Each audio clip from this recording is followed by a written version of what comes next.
আসসালামু আলাইকুম প্রিয় দর্শক, অন্য মঞ্চের আলোচনায় আপনাদের সকলকে আমন্ত্রণ জানাচ্ছি। সুপ্রিয় দর্শক, সাজ্জাদ কাদির স্বাগত জানাচ্ছি আমাদের চ্যানেলে।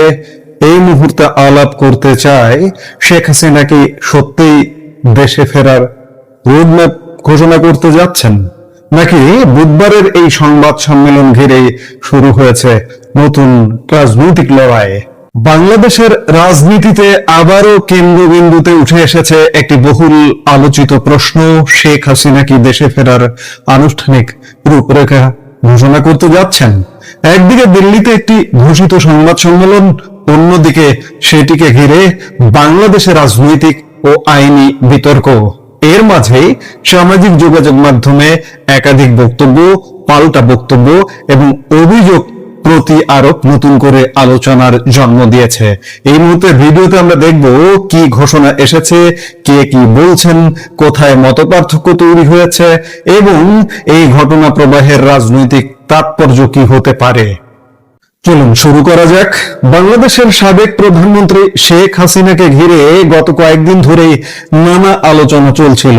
পূর্ব ঘোষণা অনুযায়ী তিনি বুধবার সন্ধ্যায় ভারতের রাজধানী দিল্লিতে foreign correspondents club of India আয়োজিত এক অনুষ্ঠানে ভার্চুয়ালি সাংবাদিকদের প্রশ্নের উত্তর দেবেন বলে জানানো হয়েছে। এই সংবাদ সম্মেলনের সবচেয়ে আলোচিত বিষয় হলো শেখ হাসিনা তার দেশে ফেরার বিষয়ে বিস্তারিত বক্তব্য দেবেন। এ নিয়ে প্রথম থেকে কৌতূহল ছিল রাজনৈতিক পর্যবেক্ষকদের মধ্যে, কারণ দীর্ঘদিন ধরে তার প্রত্যাবর্তন নিয়ে নানা জল্পনা, আলোচনা ও বিশ্লেষণ চলছিল। এবার সেই প্রসঙ্গে তিনি নিজে মুখ খুলবেন এমন দাবি সামনে এসেছে। মঙ্গলবার সামাজিক যোগাযোগ মাধ্যম ফেসবুকে একটি পোস্টের মাধ্যমে শেখ হাসিনা পুত্র সজীব ওয়াজেদ জয় এই তথ্য নিশ্চিত করেছেন। তিনি জানিয়েছেন, দিল্লিতে অনুষ্ঠিতব্য এই সংবাদ সম্মেলনে শেখ হাসিনার পাশাপাশি তিনিও ভার্চুয়ালি যুক্ত থাকবেন। এখানেই শেষ নয়, সজীব ওয়াজেদ জয় তার ফেসবুক পোস্টে অভিযোগ করেছেন যে এই সংবাদ সম্মেলনকে ঘিরে বাংলাদেশের বর্তমান সরকার বিভিন্নভাবে বাধা সৃষ্টি করার চেষ্টা করছে। তার ভাষ্য অনুযায়ী শেখ হাসিনার প্রেস কনফারেন্সের ঘোষণায় ভীত হয়ে বাংলাদেশের তথাকথিত বর্তমান বিএনপি সরকার জনগণের কষ্টার্জিত অর্থ ব্যয় করে একটি পাবলিক রিলেশন বা পিআর ফার্ম নিয়োগ করেছে। জয়ের দাবি, সেই পিআর ফার্ম বিদেশি সাংবাদিকদের কাছে বিভিন্ন ধরনের ভুল তথ্য ছড়িয়ে দিচ্ছে। বিশেষ করে বলা হচ্ছে যে শেখ হাসিনার কোনো সংবাদ সম্মেলন হচ্ছে না, তিনি এতে যুক্ত হবেন না কিংবা অনুষ্ঠানে বক্তব্য রাখবেন না। এছাড়াও তিনি অভিযোগ করেছেন বাংলাদেশের সংবাদ মাধ্যমগুলোর ওপরও নানাভাবে চাপ সৃষ্টি করা হচ্ছে। জয়ের বক্তব্য অনুযায়ী বিভিন্ন গণমাধ্যমকে হুমকি দেওয়া হচ্ছে, মামলা ও হামলার ভয় দেখানো হচ্ছে, যাতে তারা এই সংবাদ সম্মেলনের খবর প্রচার না করে। সজীব ওয়াজেদ জয়ের পোস্টে আরো একটি গুরুত্বপূর্ণ ঘোষণা আসে। তিনি লিখেছেন, দেশবাসী এবং বিশ্ব গণমাধ্যমের সাংবাদিকদের উদ্দেশ্যে তারা স্পষ্টভাবে জানাতে চান যে আগামীকাল অর্থাৎ 5 আগস্ট বাংলাদেশ সময় সন্ধ্যে 6:30 এবং ভারতীয় সময় সন্ধ্যে 6টায় শেখ হাসিনা স্বদেশ প্রত্যাবর্তনের ঘোষণা নিয়ে আয়োজিত প্রেস কনফারেন্সে ভার্চুয়ালি যুক্ত হবেন এবং বক্তব্য রাখবেন। জয়ের দাবি, প্রেস কনফারেন্স যথাসময়ে শুরু হবে। তিনি আরো বলেন, বাংলাদেশ আওয়ামী লীগ তাদের সকল সামাজিক যোগাযোগ মাধ্যম প্ল্যাটফর্মে এই সংবাদ সম্মেলন সরাসরি সম্প্রচার করবে।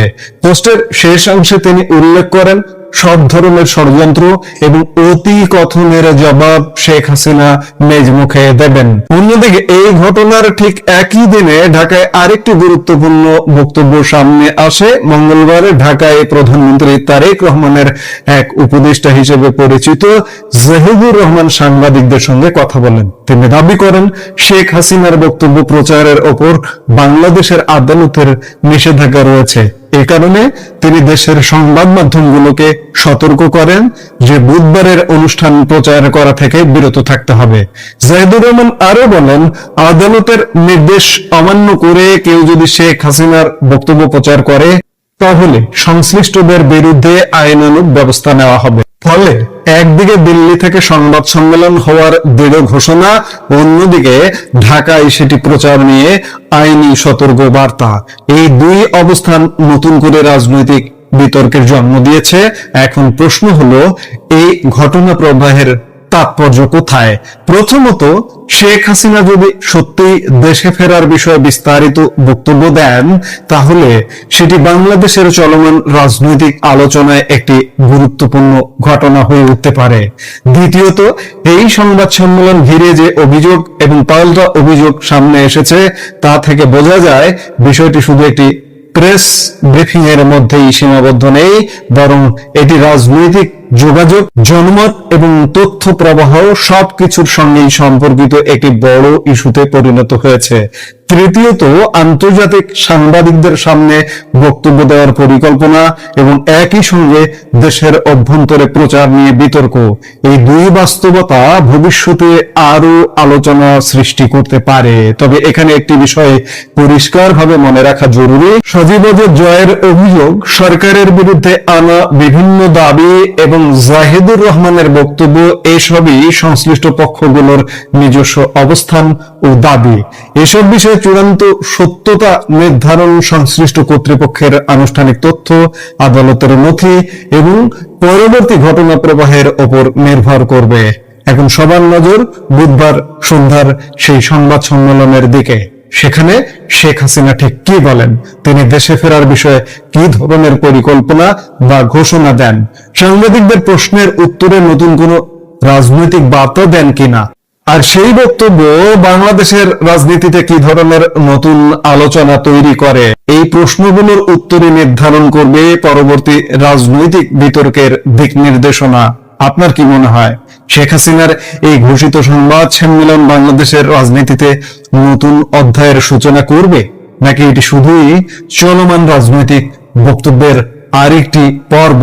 আপনার মতামত অবশ্যই কমেন্টে লিখে জানান। ভিডিওটি তথ্যবহুল মনে হলে লাইক দিন, বন্ধুদের সঙ্গে শেয়ার করুন এবং বাংলাদেশ, ভারত ও দক্ষিণ এশিয়ার রাজনীতির নিরপেক্ষ বিশ্লেষণ পেতে সাজ্জাদ কাদির ইউটিউব চ্যানেলটি সাবস্ক্রাইব করে পাশে থাকা বেল আইকনটি চাপতে ভুলবেন না।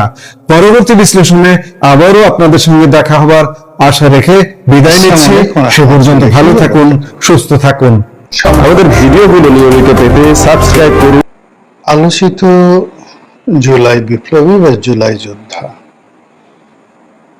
এবং নতুন রাজনৈতিক দল এনসিপির শীর্ষস্থানীয় নেতা জনাব সার্জিস এবং জনাব নাসিরউদ্দিন পাটোয়ারি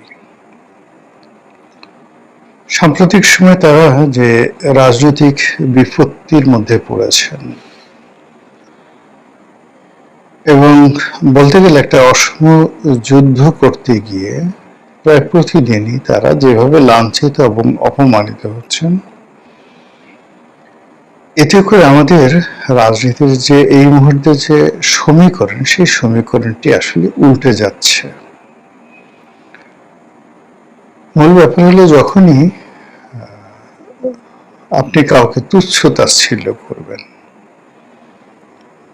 ওটা যাকে আপনি তুচ্ছ তাচ্ছিল্য করবেন তার জন্য একটা আশীর্বাদ হিসেবে দেখা দেয়। ফলে এখন সার্জিসকে এবং নাসিরউদ্দিন পাটোয়ারিকে যেভাবে পিটুনি দেওয়া হচ্ছে, আহত করা হচ্ছে, এতে করে তারা তাদের স্ব অবস্থানে আরো বড় হয়ে যাবে। শুধু আমাদের দেশ না, পৃথিবীর যে কোনো দেশে যখনই কাউকে খুব বেশি নির্যাতন করা হয়, জুলুম অত্যাচার করা হয় কার উপর, কিংবা কাউকে মূল ট্র্যাকের বাইরে রাখার জন্য প্রাণান্ত চেষ্টা করা হয়, সে মানুষটি সেখান থেকে বের হয়ে আসলে নেতা হয়ে যান।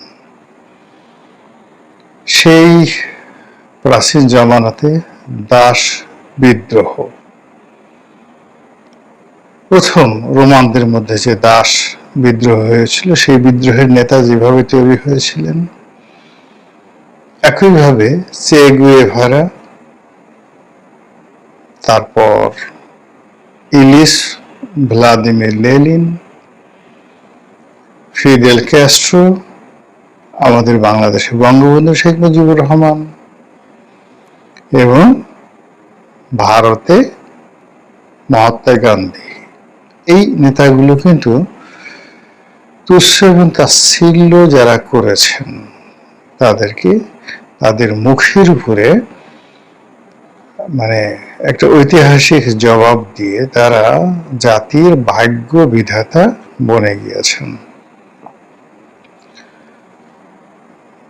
এখনকার দৃষ্টিতে, আজকের দৃষ্টিতে যদি আপনি দেখেন, নাসিরুদ্দিন পাটোয়ারি কিংবা সার্জিস, এই দুজনের বৈশিষ্ট্য কি? সার্জিস ছোটখাটো একজন মানুষ, নাসিরুদ্দিন পাটোয়ারি একটু উঁচু লম্বা আছে। দুজনই গ্রামের মধ্যবিত্ত বা নিম্ন মধ্যবিত্ত পরিবার থেকে এসেছেন। আর কর্মজীবনে, মানে এই জুলাই আগস্ট বিপ্লবের আগে তাদেরকে আমরা ওইভাবে চিনতাম না। তাদের পরিবার বা যে ধরনের বায়োগ্রাফি সামনে চলে এসেছে সেটা আমাদের সমাজের যারা প্রান্তিক জনগোষ্ঠী তাদেরই প্রতিনিধিত্ব করে। কিন্তু আপনি যদি দেখেন যে তাদের শুরুটা যেটা হয়েছিল, সকলেরই শুরু হয়েছিল মূলত জুলাই আন্দোলনের আগে কোটা বিরোধী আন্দোলন, বৈষম্য বিরোধী আন্দোলন। এবং সেখানে নুরুল হক নুরু বা রাশেদ, এরাও কিন্তু এই সার্জিস এবং নাসিরুদ্দিন পাটোয়ারি, এদের দুজনকে যদি আপনি নিম্ন মধ্যবিত্ত পরিবার ধরেন বা যে কোনো বিষয়ে আপনি তাদেরকে যদি আপনি সমালোচনা করতে চান, তাহলে নুরু এবং রাশেদকে আপনি আরো বেশি সমালোচনা করতে পারবেন। এর কারণ হলো তারা আরো প্রান্তিক পরিবেশ থেকে এসেছে। তাদের কথা, তাদের ল্যাঙ্গুয়েজ আপনি যদি পাশাপাশি বসিয়ে দেন এই চারজনকে বিতর্ক করার জন্য একটা টেবিলে যে কোনো একটা বিষয়, আপনি দেখবেন যে নাসিরুদ্দিন পাটোয়ারি এবং সার্জিস এই দুজনই যাকে বলা হয় নুরুল হক নুরু এবং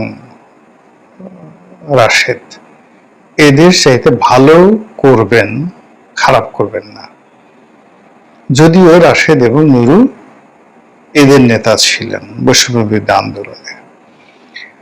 কথাটা বললাম এই কারণে যে নুরু এবং রাশেদ তাদেরকে আওয়ামী লীগ সরকার নির্যাতন করতে করতে করতে করতে এখন নুরু ক্যাবিনেট মিনিস্টার, ক্যাবিনেট না মানে প্রতিমন্ত্রী, সে একজন মন্ত্রিপরিষদের সদস্য। রাশেদ বিএনপির মতো একটা বড় দলের মনোনয়ন পেল, আবার সেটা মানে পাশ করতে না পারার কারণে তাকে সচিব পদমর্যাদায় প্রধানমন্ত্রীর সমস্ত রাজনৈতিক বিষয়াদি দেখার জন্য তাকে নিয়োগ দেওয়া হয়েছে। তারা দুজন দায়িত্ব পালন করছেন, কিন্তু এখনো পর্যন্ত আপনি যদি পাশাপাশি দেখেন যে তারা মন্ত্রী হয়েছেন, সচিব হয়েছেন, কিন্তু আর্ট অ্যান্ড অ্যাটিটিউডে স্টিল আজকের দিন পর্যন্ত সার্জিস এবং নাসিরুদ্দিন পাটোয়ারি সাবলীল, আরো বেশি সাবলীল। তো কাজেই তাদেরকে যদি আপনি বারবার আঘাত করেন, তারা যে আগামী দিনে একজন বড় নুরু হবে না, নুরু দ্য গ্রেট, আর ধরেন এই রাশেদ দ্য গ্রেট বা রাশেদ দ্য বড় ভাই, আমাদের দেশে আছে না রাফসান দ্য বড় ভাই, রাশেদ দা বড় ভাই, নুরু দা বড় ভাই, তারা যে হবে না তা কিন্তু বলা যাচ্ছে না। মূল ব্যাপার হলো যে সার্জিস কি করছে জানি না। সার্জিস ছোটখাটো তার যে সে সাধারণত বাজে কোনো কথা বলে না, কিন্তু যাকে বলা হয় নাসিরুদ্দিন পাটোয়ারি, সে সমালোচনা করেন, কিন্তু সে কিন্তু কোনো অশ্লীল শব্দ উচ্চারণ করছে বা ওরকম হাদি যেভাবে আজে বাজে কথাবার্তা বলতো, ওই ধরনের আজে বাজে কোনো কথা আমি এখন পর্যন্ত তার মুখ দিয়ে শুনি না। কিন্তু সে টু দি পয়েন্টে যে বিষয়গুলো মেনশন করে, যে বিষয়গুলো পয়েন্ট আউট করে, আর যে বিষয়গুলো জনগণের সামনে তুলে নিয়ে আসে, এগুলোর মানে যে একেবারে অসত্য, মানে এগুলো অপ্রিয়, প্রচন্ড অপ্রিয়, অনেক ক্ষেত্রে সৌজন্যবিহীন, এগুলো কোনো সৌজন্য নেই, আমাদের সমাজের যে প্রথা তার বিরুদ্ধ। কিন্তু সেই যে কথাগুলো বলছে এগুলো যে অসত্য, এটা আমরা বুকে হাত দিয়ে বলতে পারছি না। ফলে কি হলো, যাদেরকে তিনি আঘাত করছেন নাসিরউদ্দিন পাটোয়ারি, তারা সঙ্গতি কারণে কষ্ট পাচ্ছেন, গালাগালি করছেন, প্রতিশোধ নেওয়ার চেষ্টা করছেন। কিন্তু এই কথাগুলো শুনে বিএনপির অনেক লোক টেলিফোন করে তাকে বলছে, বেটা আরো বল, আরো বল, কি চাস, আমরা আছি তোর সঙ্গে বা তোমার সঙ্গে বা আপনার সঙ্গে, যে যার সঙ্গে তার যেমন সম্পর্ক, আরো বল, আরো বল। তারপর তার দলের যারা লোকজন তারা তো পিছন থেকে বলে, আরে বাঘের বাচ্চা, বাঘের বাচ্চা। এইভাবে নাসিরউদ্দিন পাটোয়ারি ছাড়া এই কথা কে বলতে পারবে? মানুষের চরিত্র হলে কি জানেন, মানুষ সবসময় তাফালিং পছন্দ করে, তাফালিং করতে চায়। তাফালিং মানে মাস্তানি করতেছে, এটা ভীষণ রকম আনন্দ। আপনারা নিজেরা ছোটকালে চিন্তা করে দেখেন, খুব ছোটকালে আপনাদের আসলে ডাক্তার, ইঞ্জিনিয়ার, পাইলট এইগুলো হওয়ার কথা আপনি এমনি ক্লাসে বলতেন, কিন্তু আপনার কি হতে ইচ্ছা করত? আপনার একটা মাস্তান হতে ইচ্ছা করত। আপনি দূর থেকে মাস্তান দেখতে পছন্দ করতেন। আপনার আশেপাশের যত অনিয়ম, অত্যাচার, জুলুম, এইগুলো আপনি আপনার মাস্তানি দ্বারা ভেঙে চুরে চুরমার করে দিতে চাইতেন। তা আপনি সুযোগ পাননি, বা আপনার সে সাহস হয়নি, বা আপনাকে এই ধরনের কোনো কেউ প্রেস করেনি। কিন্তু যারা একবার সুযোগ পেয়েছে এবং মানুষের প্রশংসা পেয়েছে, তারা এক একজনে হাজী মাস্তান হয়ে গেছেন, দাউদ ইব্রাহিম হয়ে গেছেন, ছোট শাকিল হয়ে গেছেন, আরো অনেক কিছু। তো নাসিরউদ্দিন পাটোয়ারি এমন অল অফ দ্য, মানে যাকে বলা হয় জুলাই বিপ্লবী, তাদের মধ্যে শব্দ বোমা প্রয়োগের ক্ষেত্রে, যেমন হাদি যে কথাগুলো বলতো সেগুলো অশ্লীল ছিল, অশ্রাব্য ছিল, যৌনাঙ্গ এবং মলদার সংক্রান্ত বিষয়াদি ছিল। কিন্তু সে কিন্তু এই কথাগুলো বলছে না। সে যে কথাগুলো বলছে টু দি পয়েন্টে, গোলাম মোল্লা রনি সে একজন দুর্নীতিবাজ, গোলাম মোল্লা রনি সে একজন চাঁদাবাজ, গোলাম মোল্লা রনি এই কাজগুলো, মানে জাস্ট আমার নাম নিয়ে বললাম, এবার টু দি পয়েন্টে। তো সেক্ষেত্রে ইন পার্সন আমরা তাকে ফেস করতে পারছি না, বা আমরা তাকে বলতে পারছি না, তখন আমরা তার টেংরি ভেঙে দেওয়ার চেষ্টা করছি। এরকম ঘটনাগুলো সে ঘটিয়ে যাচ্ছে, এবং তার প্রেক্ষিতে এখন এই জুলাই মাসে এসে তিনি এবং তার সাথে তার সহযোগী সার্জিস, এই দুইজনকে যেভাবে বিএনপির যারা লোকজন আছে তারা টার্গেট করছেন, তাতে করে পুরো রাজনীতির যে জল এটা গোলা হয়ে গেছে। বিএনপি এখানে ত্রিমাত্রিক কৌশল করছে। প্রথম কৌশল হলো সার্জিসকে এবং নাসিরউদ্দিন পাটোয়ারিকে আলাদা করে দেওয়া। 2 নম্বর হলো নাসিরউদ্দিন পাটোয়ারিকে 1 নম্বর টার্গেট করে এনসিপিকে বলে দেওয়া হয়েছে যে আপনারা একে বাদ দেন, do everything without Nasiruddin Patwari. সেক্ষেত্রে আমরা আপনাদের জন্য একটা ব্যবস্থা করে দেবো। এবং রাশেদ, প্রধানমন্ত্রীর যে রাজনৈতিক সহকারী, তিনি বলেছেন যে আমরা প্রয়োজনে সহযোগিতা করব, সব জায়গাতে সহযোগিতা করব, যেখানে নাসিরউদ্দিন পাটোয়ারি যাবে না। এটা এক ধরনের যাকে বলা হয় মানে এমন প্রস্তাব যে ভাই আপনি বিয়েটা করায় দেন, আপনি বসার ঘরে যেতে খুব লজ্জা পাচ্ছেন, ওটা আমি সেরে দেবো আর কি। রাজনীতিতে আসলে প্রতিপক্ষের সুবিধা নিয়ে, দয়া নিয়ে, করুণা নিয়ে কখনোই কেউ রাজনীতি করতে পারে না, সাইন করতে পারে না। রাজনীতিতে কখনো তেলবাজি করে, দালালি করে, জুতো চেটে, পা চেটে একটা সার্টেন লিমিট পর্যন্ত সাস্টেইন করা যায়, মানে থাকা যায়, কিন্তু সাস্টেইন করা যায় না, সার্ভাইভ করা যায় না। এটা জাস্ট লাইক এ চা পানি খাওয়ার মতো, কিন্তু মূল ডিশ না।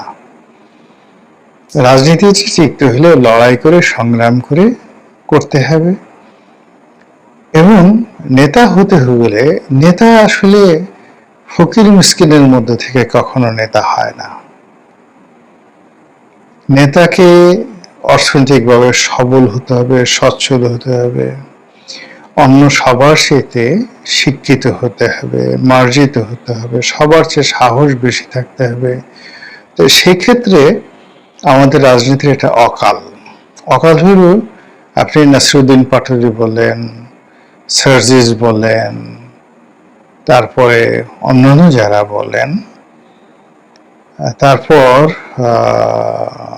তাদের প্রতিপক্ষ যে সমস্ত লোকজন কথাবার্তা বলছে ঠিক সেম এজের, তাদের সঙ্গে যদি আগের জেনারেশন, জাস্ট 1 থেকে 2 জেনারেশন আগের আপনি 100 জন রাজনীতিবিদ দেখেন, যেমন আপনি নাজিম উদ্দিন আলমের কথা বলেন, বিএনপি নেতা নাজিম উদ্দিন আলম, বা ফজলুল হক মিলন, আরো বড় নেতার যাওয়ার দরকার নাই। তো এই নাজিম উদ্দিন আলম বা ফজলুল হক মিলন, এই দুজন লোক বসে থাকবে, আর এনসিপির এরকম 1000 ছেলে মেয়ে বসে থাকবে ফেয়ার জায়গাতে। এদের সামনে 5 মিনিট কথা বলার মতো অবস্থা এখনো এনসিপির কারো হয়নি। তো কাজে এনসিপি ঠিক সেই যোগ্যতা অর্জন না করে তারা যে কাজটি করার চেষ্টা করেছে সেটা হলো তাফালিং, কত দ্রুত সেই মানুষকে আকৃষ্ট করা যায়। আর আকৃষ্ট করার জন্য অনেক কাজ আছে। আপনি যদি লুঙ্গি উঠিয়ে আপনার পুটু মেয়েকে দেখায় দেন, লোকজন, আপনি মুহূর্তের মধ্যে ভাইরাল হয়ে যাবেন। আপনি যদি এই 4-500 লোক খেতে বসছে, সেখানে বসে মোটামুটি একটু বায়ু ত্যাগ করেন, সঙ্গে সঙ্গে আপনি ভাইরাল হয়ে যাবেন। সবার মধ্যে আপনি একটা পিস্তল বের করে একটা গালাগালি দেন, কিন্তু আপনি একটা জায়গাতে ঢুকছেন, ঢোকার সঙ্গে সঙ্গে সমস্ত অ্যাটেনশন আপনার দিকে গেছে। এই জন্য আপনার কর্ম থাকা লাগবে, তো আপনার ট্র্যাক রেকর্ড থাকা লাগবে। সেই ট্র্যাক রেকর্ড না থাকলে কখনো নেতা হওয়া যায় না। তো এক্ষেত্রে যারা নতুন নবীন, তারা খুব দ্রুত নেতা হওয়ার জন্য, জনগণের আকর্ষণ লাভ করার জন্য, তাফালিং করার জন্য যে কাজগুলি করছেন, সেই কাজে তাদের যারা শক্তিশালী প্রতিপক্ষ, তারা প্রতিহিংসা পরায়ণ হয়ে পড়েছেন। এবং সেই প্রতিহিংসা পরায়ণতা ডে বাই ডে, যাকে বলা হয় ভয়ঙ্কর হয়ে পড়েছে। যেভাবে নাসিরুদ্দিন পাটোয়ারিকে আক্রমণ করা হচ্ছে, অন দ্য লং রানে যদি নাসিরুদ্দিন পাটোয়ারিরা টিকে যান এই ধরনের জুলুম অত্যাচারের বিরুদ্ধে, তারা হয়তো নেতা হতে পারবেন, কিন্তু তাদের অন্য যে যোগ্যতাগুলো আছে, এডুকেশন, ফাইন্যান্সিয়াল স্ট্যাবিলিটি, মানুষের রেসপেক্ট গ্রহণ করার ক্ষমতা, তাদের সোশ্যাল ইনফ্লুয়েন্স। এখন আপনি নেতা হয়েছেন, কিন্তু আপনি এটা টেলিফোন করে কাউকে বললেন যে ভাই এটা ডিসি সাহেবকে, এটা সেক্রেটারিকে, এটা ডিআইজিকে এটা একটু করে দেন, সে যদি আপনার প্রতি শ্রদ্ধা পোষণ করে আপনাকে এই কাজটা করে না দেয়, আপনি জীবনে নেতা হতে পারবেন না। Never ever in life. আপনি টাফালিং করতে পারবেন, এমপি হতে পারবেন, ভোট ডাকতে করতে পারবেন, আপনি প্রধানমন্ত্রীর দয়া নিয়ে মন্ত্রী হতে পারবেন, অনেক কিছু হতে পারবেন, কিন্তু কখনো নেতা হতে পারবেন না। তো যাই হোক, এখন আমাদের আসলে গত 2 বছর খুবই অস্থির একটা সময়। এই সময়ের মধ্যে আমরা বহু নেতাকে হারিয়েছি, যারা 50 বছরের রাজনৈতিক ক্যারিয়ার ছিল তাদেরকে হারিয়েছি। আবার বহু নেতাকে আমরা পেয়েছি যাদের 5 মাসেরও রাজনৈতিক ক্যারিয়ার ছিল না। আর এই সময়টাতে আমরা যাদেরকে দেখছি পক্ষে এবং বিপক্ষে, অনেককেই আমরা অনেক কথা বলতে পারছি না, অনেক কিছু আমাদের সহ্য হচ্ছে না, অঙ্গ জ্বলে যাচ্ছে, এবং আমরা স্পষ্টতই একটা অস্থির এবং অরাজক রাজনৈতিক যে পরিস্থিতি, সেই পরিস্থিতির মধ্যে পড়ে যাচ্ছি। আর তারই মধ্যে 2026 সনের জুলাই মাসে যেভাবে এনসিপির যারা নেতৃবৃন্দ রয়েছেন তাদের উপরে যেভাবে আক্রমণ চালানো হচ্ছে, আর প্রতিপক্ষ যেভাবে এই আক্রমণ করে গর্ব অনুভব করছে, তৃপ্তি অনুভব করছে, এটি আরো 10টি মানে একটি অপরাধ আরো 10টি অপরাধকে দাওয়াত করে নিয়ে আসবে। একটি প্রতিহিংসা আরো 10টি প্রতিহিংসাকে দাওয়াত করে নিয়ে আসবে। এবং আমাদের এই সমাজে যখনই মানে দুর্বলের পক্ষ থেকে কোনো আঘাত আসে, ও আঘাতটা মারাত্মক হয়, মরণ কামড় হয়। যে কোনো দুর্বল সাধারণত আক্রমণ করে না, কিন্তু দুর্বল যখন আক্রমণ করে তখন কিন্তু সেটা মারাত্মক হয়। আপনি চিন্তা করুন, ভারতবর্ষের ইতিহাসে যদি আয়রন লেডি বলা হয়, সর্বকালের সবচেয়ে কঠিন, কঠোর এবং নির্মম নিষ্ঠুর কোন রাজনৈতিক নেতা থাকেন ভারতের ইতিহাসে, তিনি ইন্দিরা গান্ধী। আচ্ছা বলেন তো, তাকে কে মেরেছিল? একজন দুর্বল মানুষ, তার বডিগার্ড, সারাক্ষণ যে মাথা নুয়ে থাকতো, সে তাকে মেরেছিল। আচ্ছা, নথুরাম গডস কে ছিলেন? মহাত্মা গান্ধীকে যিনি গুলি করেছিলেন, তিনি একজন বিপ্লবী ছিলেন, কিন্তু তিনি বহু কাল ধরে, বহু বছর ধরে মহাত্মা গান্ধীর আশ্রমে যেতেন, বসে থাকতেন, দিনের পর দিন তার বক্তব্য শুনতেন, এবং তার একান্ত ভক্ত লোক ছিলেন। দুর্বল একজন মানুষ। তো দুর্বল একজন মানুষ যখন কাউকে আক্রমণ করে, প্রতিহিংসা পরায়ণ হয়ে যায়, তখন সেটা খুব ভয়ঙ্কর হয় যে কোনো দুর্বলের। এখন নাসিরুদ্দিন পাটোয়ারিকে যে আপনি দুর্বল মনে করেন, সার্জিসকে দুর্বল মনে করেন, তো সেক্ষেত্রে এই দুর্বল মানুষগুলো যখন বলছে যে আমি তারেক রহমান সাহেবকে প্রতিশোধ নেব, তারেক রহমান সাহেব এটা খুব আমার রক্ত ঝরিয়েছে, খুব খারাপ কাজ করছে, তাকে কাফফারা দিতে হবে, তাকেও রক্ত দিতে হবে। আপনি বোঝার চেষ্টা করেন, এই যে জিঘাংসা, এই জিঘাংসা কতটা ভয়ানক প্রতিক্রিয়া তৈরি করতে পারে। আপনি ইতিহাস পড়লে, এবং আমি অন্তত 20 জন মানে লোকের নাম বলতে পারবো আপনি যাদেরকে একেবারে তুচ্ছ তাচ্ছিল্য করেছেন। যেমন হযরত উমরকে যে হত্যা করেছে, হযরত আলীকে যারা হত্যা করেছে, আপনি পড়ে দেখেন, মানে কোন তুচ্ছ তাচ্ছিল্য করে একেবারে সাধারণ মানুষ, কল্পনা যে কখনো কল্পনাই করেনি যে এই লোক হযরত আলীকে হত্যা করতে পারে, এই লোক হযরত উমরকে হত্যা করতে পারে। মানে উমরের ঠাট্টা করে, ওই যে হত্যাকারী তাকে ঠাট্টা করে একদিন একটা কথা বলেছিলেন, তুমি তো ভাবসা কেমন দেখাচ্ছ, কথাবার্তা বলছো, মনে হয় যেন তুমি আমাকে মেরেই ফেলবে। অথচ তার হাতে তার কিন্তু মৃত্যু হয়েছে, জঘন্যভাবে মৃত্যু হয়েছে। তো কাজে এখানে আমি মনে করি রাজনীতিতে প্রতিহিংসা সৃষ্টি করতে হয় না, অসম কোনো যুদ্ধ করতে হয় না, এবং দুর্বলদেরকে কখনো খেপাতে হয় না। শেখ হাসিনা যাদেরকে খেপিয়েছিলেন, বৈষম্য বিরোধী আন্দোলনের নেতৃবৃন্দ, তখনও পর্যন্ত তারা তাকে আম্মা ডাকতেন, বঙ্গবন্ধুকে জাতির পিতা বলতেন, বঙ্গবন্ধুর বাংলায় অনাচার হবে না ইত্যাদি স্লোগান দিতেন। আর শেখ হাসিনা বারবার শুধু তাদেরকে তুচ্ছ এবং তাচ্ছিল্য করেছেন। আর সেই তুচ্ছ তাচ্ছিল্যের পরিণামটা কি হয়েছে, নিঃসন্দেহে আমরা সবাই খুব ভালো করে জানি। আশা করি বর্তমান সরকার অনুরোধ কোনো অবস্থাতেই কাউকে তুচ্ছ এবং তাচ্ছিল্য করবেন না। মহান আল্লাহ আমাদের সবাইকে হেদায়েত দান করুন এবং হেফাজত করুন। আসসালামু আলাইকুম ওয়া রাহমাতুল্লাহি ওয়া বারাকাতুহু।